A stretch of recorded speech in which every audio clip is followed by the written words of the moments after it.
you know what I'm gonna say. Don't do those jobs. There went our $100,000 of profit. Hey, I think this guy might not work out. God forbid someone's human and they make a mistake. He's a bit of a control freak. Stop. Watch out behind you. Watch out behind you. Okay, I'm a control freak, I think. It's great. They love it because they don't have to think. Every time I do this, I lose an extra year of my life from all the stress. If something falls to the crack, it's his fault. And you can come and you can nag on him. I misunderstood what he was saying. But if I hear about it not being done, I will have a problem with you. Money is a big player, right? You're on the low I end. think unless you've owned a business, you don't really know or understand like what a business owner goes through. Your wife won't be nagging you. You're blowing my mind right now. Daddy, why are you so busy?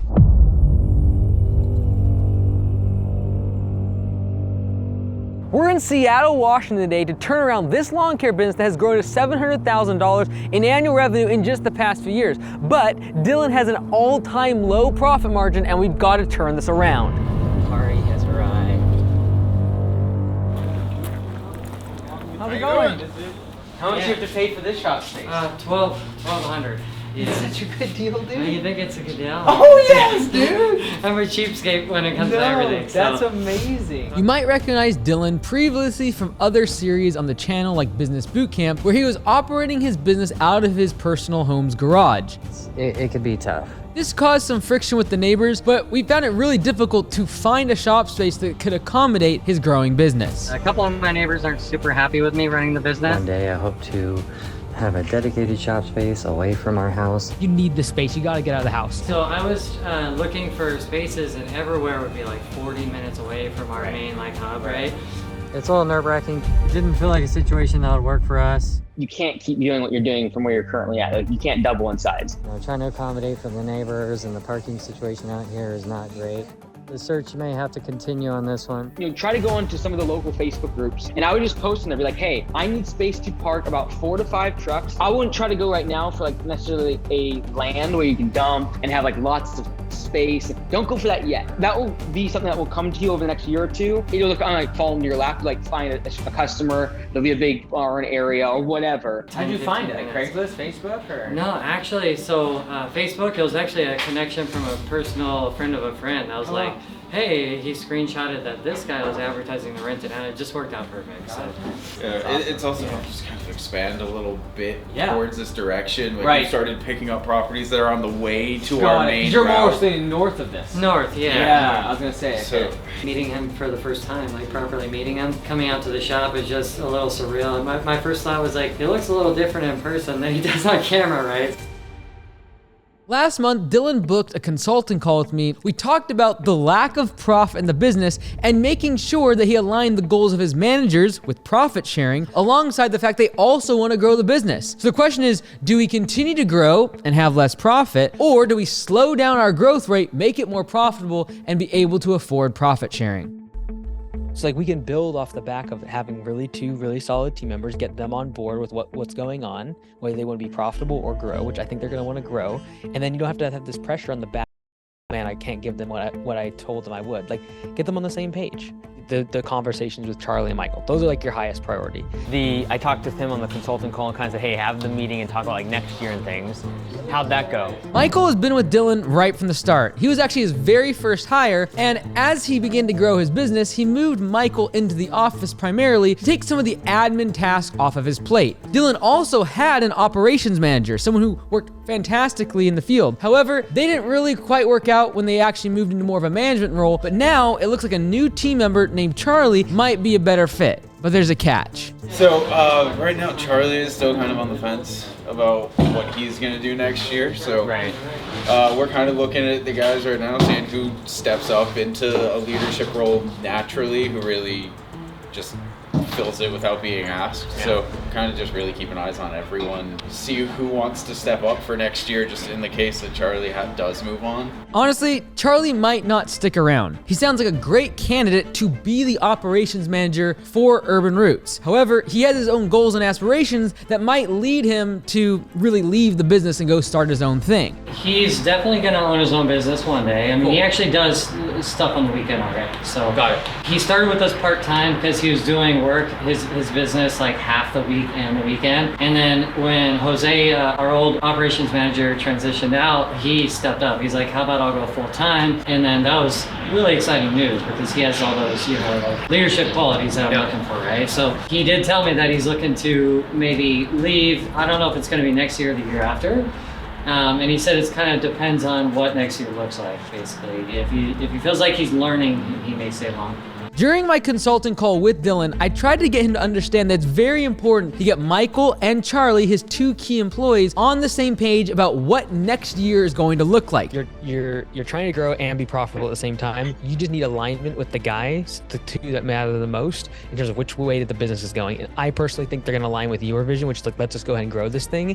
And if we're a little bit less profitable, who cares? Because we'd like to be in these administrative roles. And at $600,000-$700,000, you can't afford to do that. So if Charlie's really wanting that, it's like, hey, I think I can make you head of like the team operations side of things at $1 million. We can afford that. If we're going to grow there, next year's probably not going to be super profitable. And you can just literally show 2022 versus 2023 and say, we grew 50%. If we do that again next year, we're not making a lot of profit. I want to make sure we're all on the same page because do we want that or do we want, the alternative? I know we had the meeting with the consulting thing. Yeah. Have you already had the meeting with Charlie and Michael? I have not. Oh, you haven't? No. Okay. So I wanted to do that, and honestly, I was talking with Michael and I was kind of inferring that it had already been discussed. No, Okay. No. I was really hoping that Dylan would have this meeting with his core guys prior to me showing up, so we could really move the ball down the field. However, in general, I think if you have a core group of individuals that you want to keep in the business, it's important to have these type of conversations with them and stay on the same page. So it just got crazy, right? This last week, and then like we have a guy out sick today, and like one of my bigger concerns was having to lay people off, and you're like, oh, just look at the history. Like people will fall off, they'll get fired, they'll quit, whatever. You said that you're going from 7 to 6. There's a really good chance within 4 weeks you're gonna go down to 5. Something happens. You can see the math. There's attrition. Like you can count on one person leaving every single month, which means if you just wait 3 months without hiring any new people, guess what's gonna happen? You're gonna have 3 or 4 guys going throughout the winter. So we have one guy who's kind of flaking today, and then we have another guy that just quit, like just ghosted us last week. So that's 2 guys down. So I went from like, now I have a working interview today. So it just like full circle, right? Because I wanted to go all the way through November and with a 6-person crew, but we might be down to 5 now. So it's like, gosh. The thing is, like, when you had 1 or 2 people, it's like you're used to them staying for 6 or 8 months. And so you always plan for those people. When you have 6, 8, 9, 10 people, you can just always count on a certain number of them leaving. So when you're coming up against, I don't have enough work, by the time you actually run through your 2-week backlog, you usually have lost a person or 2. It's just kind of the nature of the game. It's really time to figure out, is Urban Roots going to focus on profit or growth next year? Because it's very difficult to do both. I know we talked about, but like, what's the leaning? Are we gonna grow or are we gonna make it more profitable? So I'm leaning towards growing, right? So I think my ultimate goal is to try to maximize kind of like my office person, the overhead, and the shop, because I could fit another truck in here. I definitely think we can kind of grow it. But part of the conversation was like, that's gonna be less profits, right?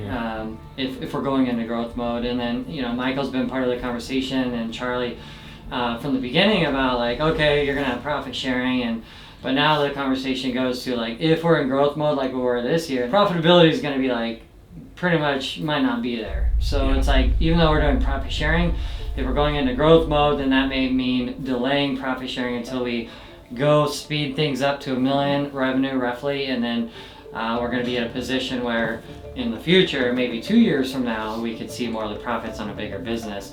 Or we can kind of take the approach of getting to a point where like, hey, let's stop growing, let's raise prices, keep the staff where we are this year, look pretty similar to what we're doing right now in terms of roles, but then we'll hopefully see more profits because we've already kind of spent the money, we have the infrastructure in place, and then we can see that bigger profit share. So it's kind of like delayed gratification, right? It does affect your bonus pay in the short term for next year if we decide to go into growth mode. Well, and there's trickle downs too, right? It's not only is it more profit and therefore profit sharing, but also like when you raise prices, you're effectively giving all your guys a raise. for on P4P. Yeah. So yeah. it even helps with things like retention, attraction of talent. And so that's why typically just raising prices and slowing down growth in general stabilizes the business, not only from profitability, but now all of a sudden your guys just got like a $2 an hour bump for doing nothing. Because if you raise all your prices by $10 per hour, you're essentially giving them all a $3.30 an hour raise. I feel like my prices are pretty high for what the market can take. So I know about price in this area because I have 4 locations around. For sure, yeah. You're on the low end. They're all above $100. So don't I've been worry seeing about that. signs around here, by the way. Yeah. Seeing Augusta signs. Liz was like, you should just tell him he needs to join Augusta and bite the bullet. Dylan's a little bit concerned about how fast the business is growing. He wants it to grow faster, but honestly, he doubled his business going from $250,000 in annual revenue to $500,000 in annual revenue. And this year, he's looking to add another $250,000 and exceed $750,000 in annual revenue. His growth is starting to catch up with him though, because as you grow the business, it requires trucks, equipment, more employees, and growth sucks cash. But it makes it difficult now to decide whether or not he wants to endure another year of pain and grow and have less profits, or if he just wants to focus on making the existing business more profitable by raising his prices. This is the thing too, like sometimes when we went from 200 to 500, for example, you basically doubled, right? And so everyone's like, I'm on this doubling path. I'm gonna go from 500,000 to a million. Yeah. When in reality, it's like, look, if you go from 250 to 500, you went up like $250,000. We did the exact same thing this past year. Okay. Right? And a lot of times we get stuck in like the percentage, but if you actually just look at it, the last 3 years, you've gone like 200,000, 250, and then you added another 200, 250, and then this year you added another 200, 250. A lot of times, third and fourth year, people get discouraged because like, oh, I didn't grow as much. It's like, no, you grew the exact same rate, just not the same percentage. Yeah, right? Exactly. And that was kind of my thought too. I'm like, oh, I'm like doubling every year the first couple of years, and then this time I'm like, kind of fell short. It's the law of big numbers, right? Like you can only double so many times before it all of a sudden you're like, oh, I have to have $1 billion lawn care company, right? So I think even if you looked at it like that, it's like, hey, if we just kept doing what we're doing, we're gonna get to $1 million. Yeah. We also know that most of the profits, because we've upgraded overhead, like the extra $100,000 loss is essentially the cost of having the full-time office person, having an operations person, and moving to a shop. There went our $100,000 of profit from last 2022 to 2023. But that is also the foundation and infrastructure required to go to 1.2 million. A lot of Dylan's profit this year has really been spent on putting management in place, whether it be the admin side with Michael in the office or the operation side, someone like Charlie. And when a business gets to $750,000, $800,000 in annual revenue, you as the owner can no longer juggle all the balls of sales, admin, and operations. You have to start delegating those things in order to grow past that point and make the business more systems centric and not everything hinging on you performing all roles of the company. So the question is, do we slow down growth next year, raise prices, help with the P4P side, be able to give profit sharing to the top management, or do we just immediately jump for the 1.1 next year and do that way, right? And that's where I think just like Michael, Charlie, et cetera, getting on the same page is important. It sounds though, and this is what I think the pressure I think on you is, you're probably gonna lose Charlie if he doesn't have more on him. Like he's not learning and growing, is that right? He did mention to me, like he's really about learning. He's younger and he admits like he doesn't have to be in a rush to like jump full-time into his own business. So he's willing to stick around, but it's gotta be really enticing in terms of learning.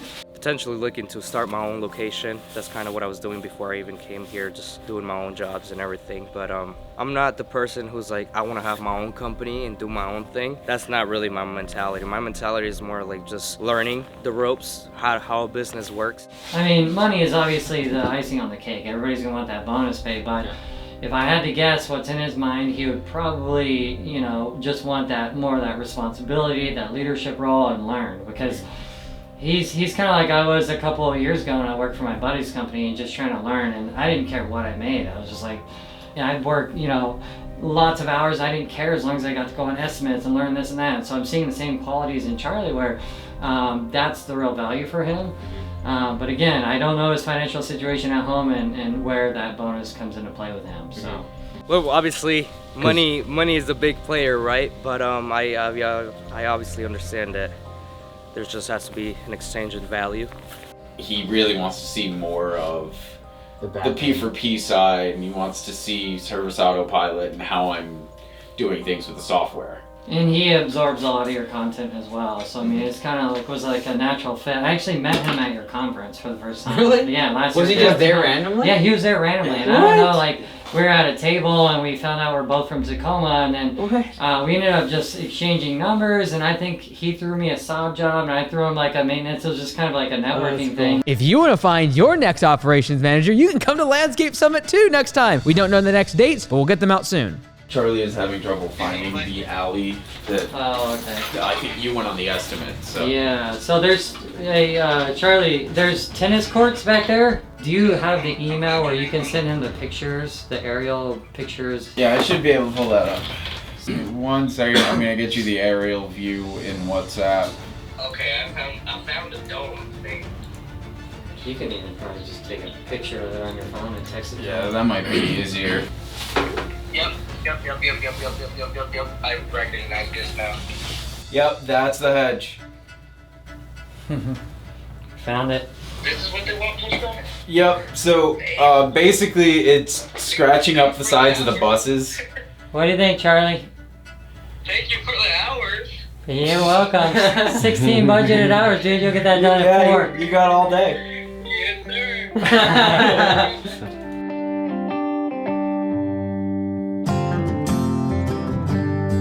That's Charlie for you.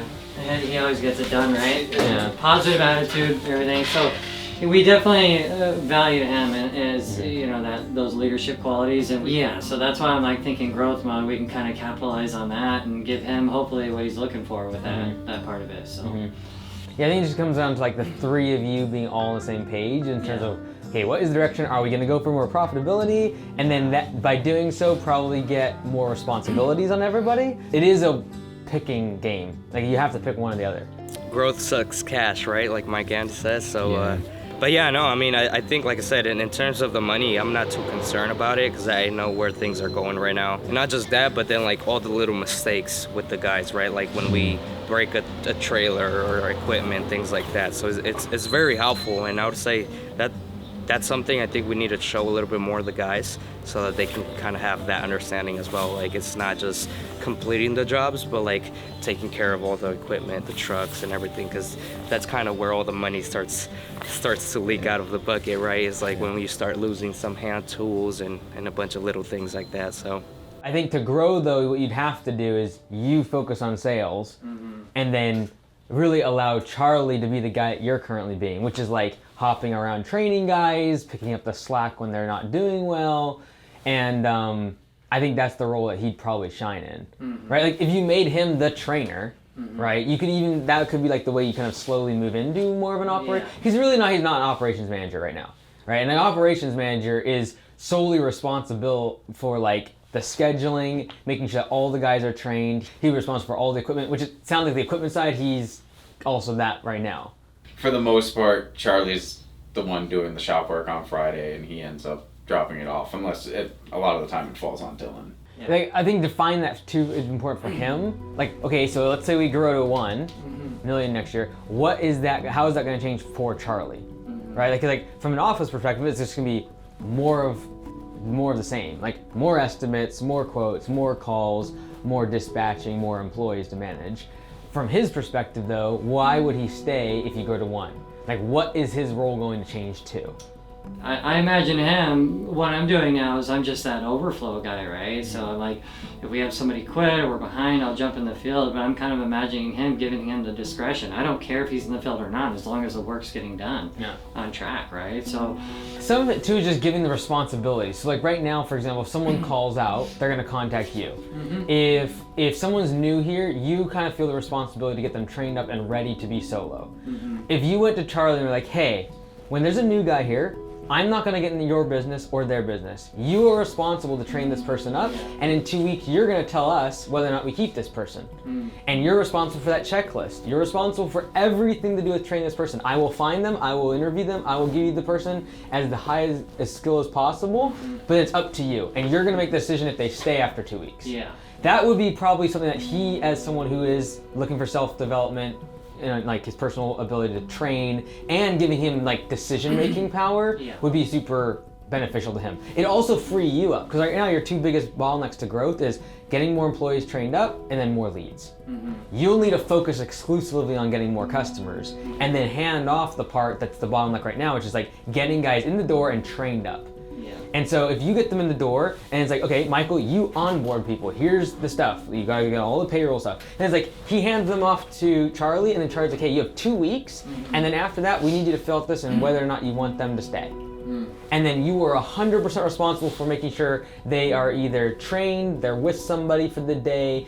Maybe that's his thing, is he'll have to go between jobs of like who the new guys are. Like, okay, I've gotta go help them. They're weak. They 3 yellow slips last week. I'm gonna go work with them for the day and train them up correctly. And he's also the one that all yellow slips should go to, right? So if they come into Michael, they really need to go to you.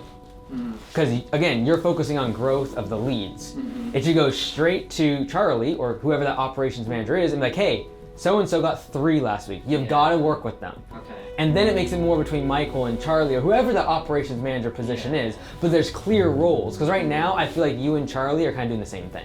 Yeah, oh, for sure. And then you're also though doing the estimates and everything else. But you'll be less effective in that area because you're trying to, operations and manage who's with who and who needs to be trained and all the rest of it. Yeah.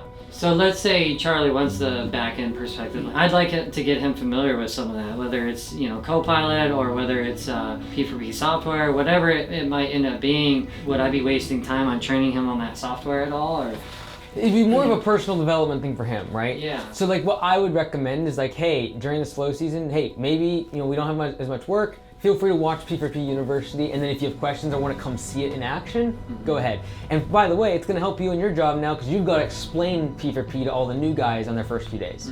So it'd probably be a good idea for you to understand those things and actually have the numbers that Michael has in his head right now, right? So then it becomes actually valid instead of you just like, I'm just going to train him because I know he likes that.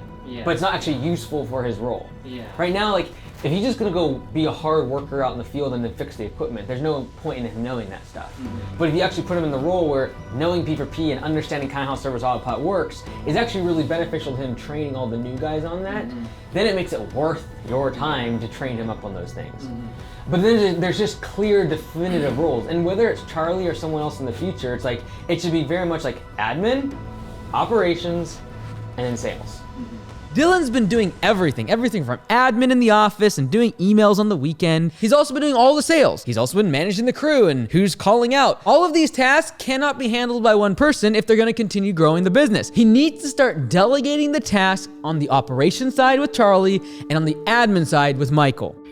At what point, besides business, did you find that you needed help in the office, or was it kind of like you as the owner helped just during that spring rush, or how does that work? We typically see, like I've seen, is like 800,000 in annual revenue is like the capacity of one office person. So if you start pushing that number, you'll start to need help, especially during March, April, May, and June, right? So what I would say is like, if next year, for example, you're gonna go for $1 million, there's a good chance you need someone like at least part-time during those 4 months. And what you can do is like taking all the responsibilities, for example, it can be like, okay, if we're going to hand off all training and the responsibility of the guys out to Charlie, then it's like, okay, well, I'm going to take on estimates. That's a big one up there.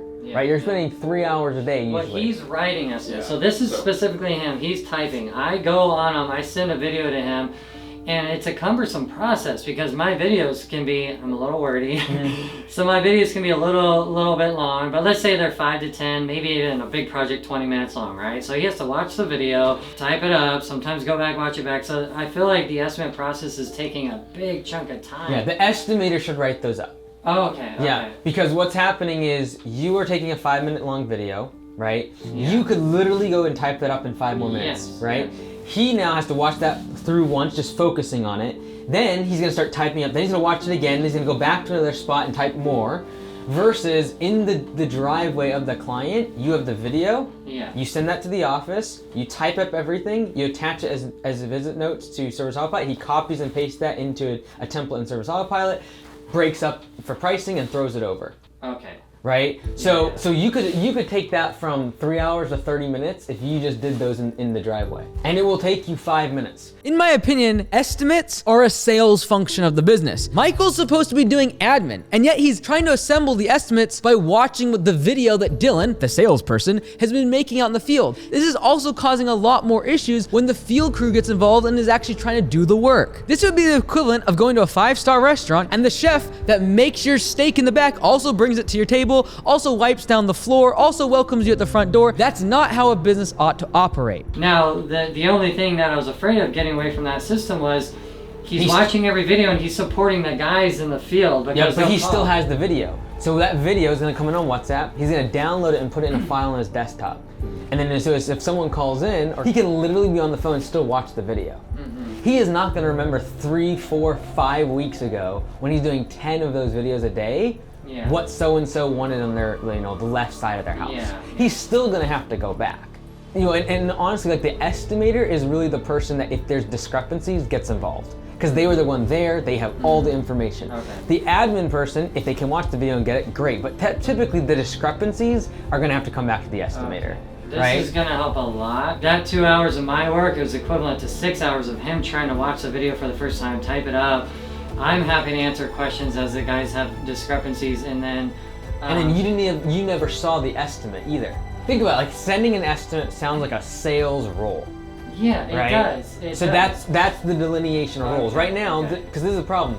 If a field member comes to Michael and is like, hey, what about this in the estimate? He then comes to you, is like, hey, was this included? You're like, yeah, did you put it? Like, no, I didn't. I forgot to put 2 days instead of 1 day. Now back to the crew member. Versus, if you have a problem with the job notes in your job or the video, you go to the estimator. Right? His role is making sure the customer's happy, making sure the walkthrough is done, making sure the customer service is upheld, but he does not need to know every detail of a job. He's only seeing what they're seeing. So if they call in, they are literally looking at the notes he made and the video he saw. So there's no more information he's gonna have, so he's coming back to Dylan anyway. Because of these inefficiencies in their estimating process, it's taking Urban Roots a lot longer, 2, 3, 4 days, just to get the estimate sent back to the customer. I think that by improving this process and having Dylan complete the estimate out in the field, literally before he leaves the customer's property, is not only gonna open up more time for Michael to focus on admin tasks, it should also improve their close ratio, and they'll get more jobs, increasing sales, and ultimately leading to more revenue. The thing with the estimates is huge, because it's gonna help you not only on the office and admin side and have clear roles, it's gonna increase your close ratio a lot. I think it's gonna be a game changer, because I told, like, our goal last winter when I was training was like less than 24 hours. We're getting these things out, and it's just, this process is so cumbersome, and I haven't been able to figure it out. It's just so simple now that you're like, no, you're the one that sends it out, not him. So for us, our managers are not allowed to leave the property before having the estimate submitted. Because I know as soon as they leave that property, whether it is after the next estimate, that evening, or next weekend, it will take them 3 times longer to make the estimate. So there's some, when you say submit, they're sending it to the client or submitting the notes? Submitting the notes to the office. Because you guys have command center. Yeah, but the office can, like, literally, think of him as your command center. When he gets that notification, you can set up automation as soon as you click done on an estimate. That is like, hey, ding, there's one ready to send out. Great, this is exactly what we do at Command Center. They immediately go in, copy, paste, price, send. It'll take 1 to 2 minutes tops. And now you just say, hey, look, treat those notifications like a call, which is when they come in, I want you sending them out right away. Because if you do that, you'll now take your estimate lead time from 48 hours or 3 days down to literally a couple minutes, because you're at the property. You just click submit. All of a sudden the customer's like, they just left 10 minutes ago and I got their price. Accept this. So it'll help your close ratio dramatically. That makes a whole lot of sense, actually. That way, 'cause I feel like you like this so change, many. don't you? Well, I feel like there are times where we get these bigger estimates that I have to also do, like, all sorts of back end stuff. And those can sit there, like, if I'm calling around to nurseries and I'm trying to get pricing on different materials, like if it's a newer material, I've got to call 3 different suppliers to see if they carry that particular material. Then I'm sitting here with this estimate for, sometimes 72 hours before I can actually get all the information I need and get it written. And there's two. That's gone at that point. Right. Well, there's 2 things in that regard when you say that, and that is, 1, if we're waiting for pricing on you know what I'm gonna say, don't do those jobs. If you can't get pricing to someone right away, that is a really good indicator that job should not be done. You don't know the pricing, therefore your guys have never installed it. Therefore, you don't know how much of it you need. Therefore, you don't know what happens if you run out and you don't have another supplier. I guess I'm just like the big tree thing. I think that trees are horrible. I hate trees, dude. We've had a couple of estimates this year that come to mind that sat for like 3 days because I could not get in contact with this nursery. And of course the nursery is like so far away that we have to add extra time on top of it for this delivery that's going to take the guys half a day. Yeah, this is what the killer is. They might not accept. And now you spent all this time. Oh my God. This is what you can do for trees. So I know I said I'm against trees, but this is how you kind of solve the problem. Is just tell the customer you're going to add the amount of your receipt to the job at wholesale price. So what you can say is like, hey, look, I'm going to give you the quote today for the installation. The cost of the trees sometimes changes. So what we do is we will simply give you the estimate. Once you accept, just know it's going to say on there, the cost of the materials and the receipt of the trees will be added to the final invoice at cost. And you can use it as selling. Hey, we don't mark up our trees at all. They're like, what? That's awesome. You're gonna give them to me at wholesale price. You're gonna bake into the labor revenue all the back and forth and the driving and finding the estimate. But now you haven't spent 4 hours trying to get pricing and then you never hear back from the customer. Yeah. I think taking half my day, that is estimate writing a lot of the time, could really like I could literally just be sitting here dealing with emails and phone calls and like everything else that I have could delegate to do. the payroll that I do Sunday, and my wife is like, pay attention to your family. Yeah, exactly. If we could have payroll done Friday, and then not have it sitting there until Sunday when you can get around to it, then like that'd be so much easier. Yeah, payroll, invoicing. Invoices are actually quick. Same thing with payroll. Payroll is a few clicks. It doesn't take long. Some of it It's more of like auditing. Right. So Right. I do audit his work on P4P, right? Making sure there's no mistakes, and that's just more of a comfort level of me to know, like, okay, before I push send to payroll, like he's got all the manual adjustments, everything in there squared away. 90% of the time, anything that's missing is like because I leave the office on Friday at 3, and there are still guys in the field. So he's got to go over it, and there's stuff I don't even know about that's going on by the end of Friday. Yeah, but the problem with all of that honestly stems from not having clear roles. Because if the guys knew that he does P4P and payroll, they would channel stuff towards him. Yeah. Right? Whereas now you have the information. He can't literally finish P4P or payroll for the week because he doesn't have that information.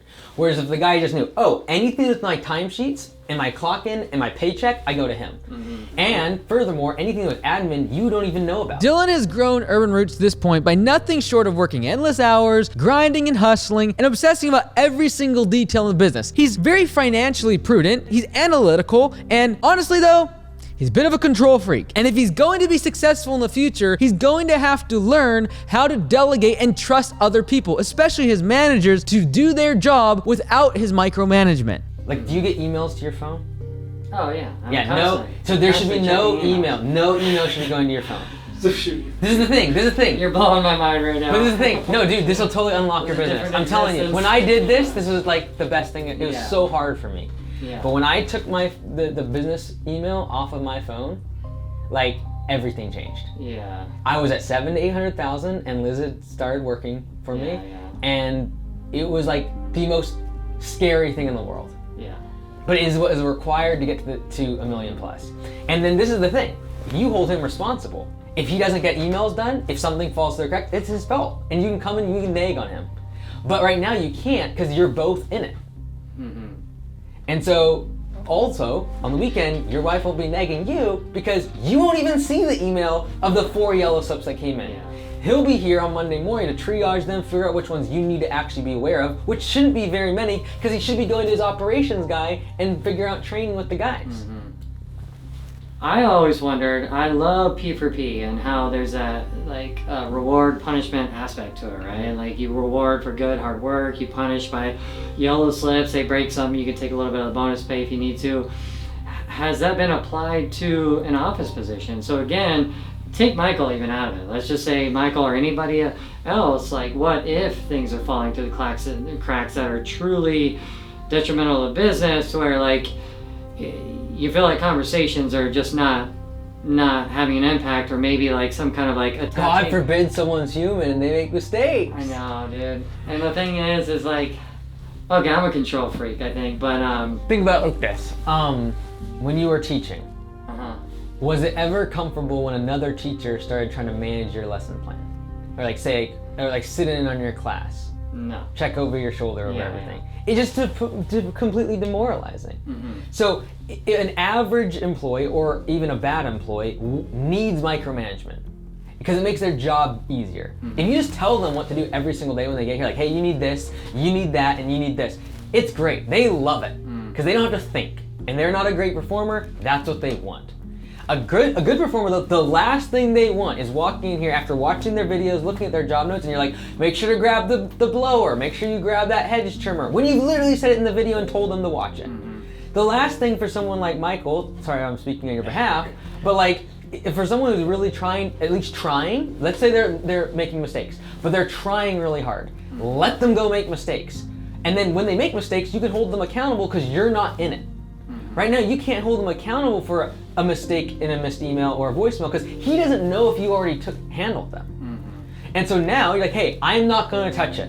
I'm gonna trust you enough to do it. I personally think he'll come in 15 minutes extra early on Monday to make sure that he triages the email because he knows you haven't been in it all weekend. Right now, he just relies on you like knowing what's going on, and he's gonna check in with you Monday morning to see what you've done over the weekend. He even told me, he's like, I have to go audit what you've audited to find out what you've responded so I can catch up on your And conversation. then if a customer calls at 7:30 a.m. with a big problem that you've been working on, he can't even help them. So you're putting handcuffs on admin because you're jumping in his role. Dylan's desire to try to control everything in the business is really going to be the bottleneck that keeps Urban Roots from crossing the $1 million marker in revenue next year. He's gonna have to learn to let go and stop stepping on the toes of his managers and really stop limiting their potential by letting them just run with it. Delegating tasks like emails and invoices and payroll not only is gonna help the business, it's gonna help his managers, it's also going to give him time back with his family on the nights and weekends.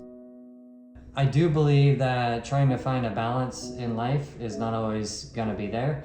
That work-life balance is going to be a little bit skewed one way. And this last year and a half or so that we've opened the business, it's been definitely off in terms of the family dynamic. I try to make every second I have with the family count, but realistically, my time is torn. I'm not as attentive as I should be. Right now, my wife and kids, they're out watching a movie and I should be there with them. What kills me is when my daughter comes up to me and says, Daddy, why are you so busy? And so I know it's like very loss of control. Oh, it is. But you've had the control up to 500,000 and that's why you're so profitable and like kick butt. Going from 500,000 to $1 million or beyond, you have to start just like letting people's roles define what their tasks are and then holding them accountable to do it. Like you only get involved in admin if admin is falling apart. And then you come to Michael and you get mad at him. Well, I suppose how would I know if it's falling apart unless I'm auditing and getting into the emails and doing all that? Like, how do I know? When there's all of a sudden 15 yellow slips in during a team meeting, you're not gonna get mad at the team. You're not gonna go to the employees. You're gonna go to your operations guy. When you start talking to a customer that you've had for 15 years, and they say, I left a voicemail 2 weeks ago and didn't hear anything back, then you have a problem to go take action on, right? But until that point, you trust your people. Yeah. Because they'll rise the occasion knowing that they are responsible for something. Versus just being like, oh, well, if I don't do it, Dylan will pick it up because he picks up everything and he gets in my way. Yeah. It'll be it's life-changing. I'm not joking because I remember the Sunday evening 8 p.m. after church getting an email and like boom, no sleep tonight because I just got a yellow slip and whatever. That yellow slip can wait till Monday morning at 7:30. 100% will. And by doing that, now you're caught up on estimates. You're ready for the week to be able to do sales. You're thinking about creative strategies around marketing and sales, and that's what the business needs. So.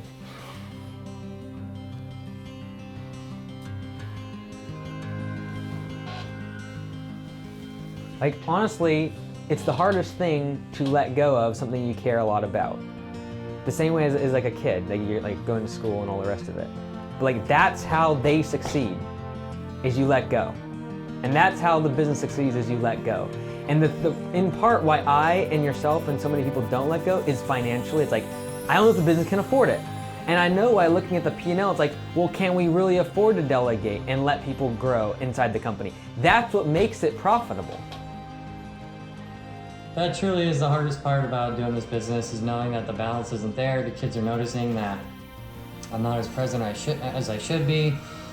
Then I'm hoping it pays off. I'm just kind of acting on faith in terms of the fact that maybe I will find that balance. Maybe after this first few years of starting a business, we'll get systems in place. I can start delegating more, and we can get a team who we're kind of working and running things together, versus me being the funnel and the backlog to this kind of back-end paperwork and this learning. But when the family's out spending time together, I'm here doing this in hopes that it's going to pay off in the next year or two. So.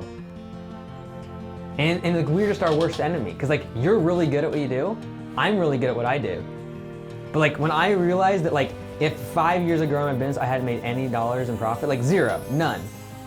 I just realized like, I can't do this all by myself. And for 3 hours, Liz and I sat down, the equivalent of Liz sitting here, and said, what's all the stuff I do every single day? 23 different things. And I said, we've got to get these things on other people's plate. I can't be thinking about 23 different things every single day. The next year, we became extremely profitable.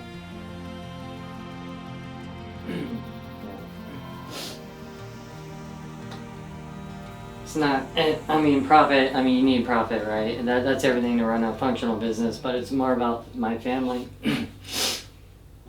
It just kind of felt like a weight lifted off me to think, if we can pull this off, what I could do for my family. Because I know on the, the personal side of things, it's not good if I'm missing those formative years with my kids and missing out on time with my wife. And my kids are getting big so fast. I see them growing so quick, and it's just like, I keep justifying my work ethic by saying, oh, I'm setting a good example for my kids.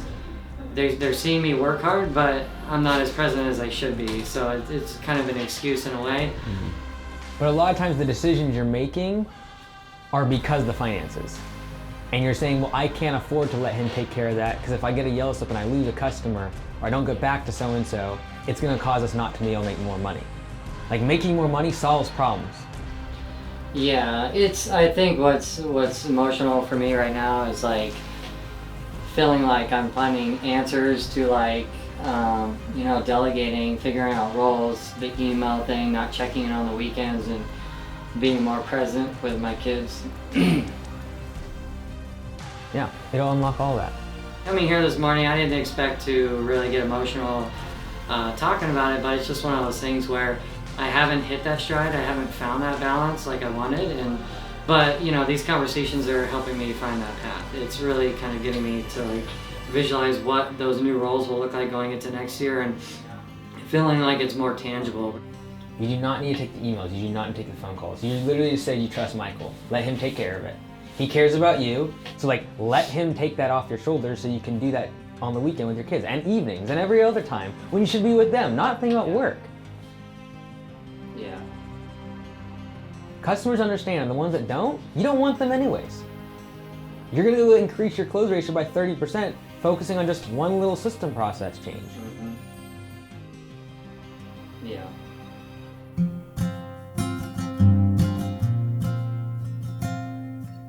And for whatever mistakes that were made in the business over the course of the first few months where you're adjusting to that, is absolutely made up for the fact that you will not even think about your phone being ringing in the evening. Because it can't. You set up a system to make sure that doesn't happen. Yeah, for sure. Now, it would be different if I knew that the business had $2,000 in the bank account. I would be saying, we're gonna have to sacrifice for a bit, and we're gonna be grinding our face off. I happen to think, though, because there's money in the bank and we can make a little bit of short-term sacrifice, that by delegating, you will in the long run be more profitable. Yeah. And you'll be able to continue growing the business without it all right now falling on your shoulders, therefore affecting the thing that matters most to you, which is the time with the family. Because everything that you add to your plate from here on out is taken away from that. Yeah. And that's why, like, for me, getting an admin and like putting layers of management like, so people can't get to me and blocking for me and all the rest of it, that seems super arrogant. I don't like it. But ultimately, it is doing one thing. Everything on my plate right now takes away from the people I love the most. No, I mean I'm very lucky and to have the guys, the managers, and just the crew I have right now. I know I'm lucky, and I just need to act on it. I need to make some changes and delegate and give them some ownership. And I'd be foolish to just kind of be complacent and not make some changes, going into next year. Don't have stuff going on your phone. Yeah. Voicemails, phone calls, or emails. And secondly, it's just change the estimate process. That will help your leads. The phone email thing will help with the family side. Mm-hmm. And then from an admin and an operations perspective from Charlie, like let them do their thing. You do those 4 or 5 things, like it looks really interesting in a year. Yeah. The business will be bigger, but it will be more systematized. You will not be as stressed from the family perspective, which is obvious, like a looming thing too, of like, man, if I grow this business, could I really take 25% more on my plate? No. Yeah. Like once we come to that conclusion, all right, let's delegate and like draw the lines that are hard, Yeah. You're thinking I could hit some profits and grow potentially? Oh, yeah, 100%. You don't think it's an either or thing? No, not after this. No, I thought of a few other things were in place where I was like, okay, like it is more of a one-off, like either or. I think if you solve this, you delineate roles, and then you raise the price from 75 to 85 or 80 even, like I think you'll grow and be more profitable next year. Okay. Like I think you could do 900 with 150 in the bank. So it'd be like 12, 13% profitability, 900,000, and I don't think you'll take a single call or email on the weekends and the evenings. Like that's all possible. Not only do I believe that next year Urban Roots will make more revenue, I actually believe they'll be more profitable if they follow these 3 steps. Number 1, they just need to improve their estimating process. Their close ratio will be better, they'll get more customers, and they won't have to spend as much on marketing. Secondly, Dylan's gotta let go of emails, yellow slips, getting and meddling in with the admin of invoicing and phone calls on the weekend. And third, he needs to delegate and make sure that the responsibility of sales, operations, and admin is clear for his management team, both Michael and Charlie. Together, if they do these 3 things, I absolutely believe Urban Roots will continue their growth, improve profitability, and crush next year. All right, so you want to grow your business, you want to make more money. Fantastic. There's 2 options. Number 1, you can go to MikeAndes.com/coach and book a 45-minute call with me and pay $1,300. Or, second option, you can go to MikeAndes.com/turnaround, and not only am I going to spend an hour with you, I might spend a few hours with you, and I'm going to fly out to your location on my dime, and we're going to do a turnaround video just like you've seen today. So if you are like Dylan and you're coming up against something in your business that's causing you to make less money, I want to come and help you fix it. So in any industry, whether it be construction, roofing, fencing, lawn care, landscaping, any of the home services, I'd love to come help you in your business. Go to MikeAndes.com/turnaround. I might just show up at your business and help you make more money.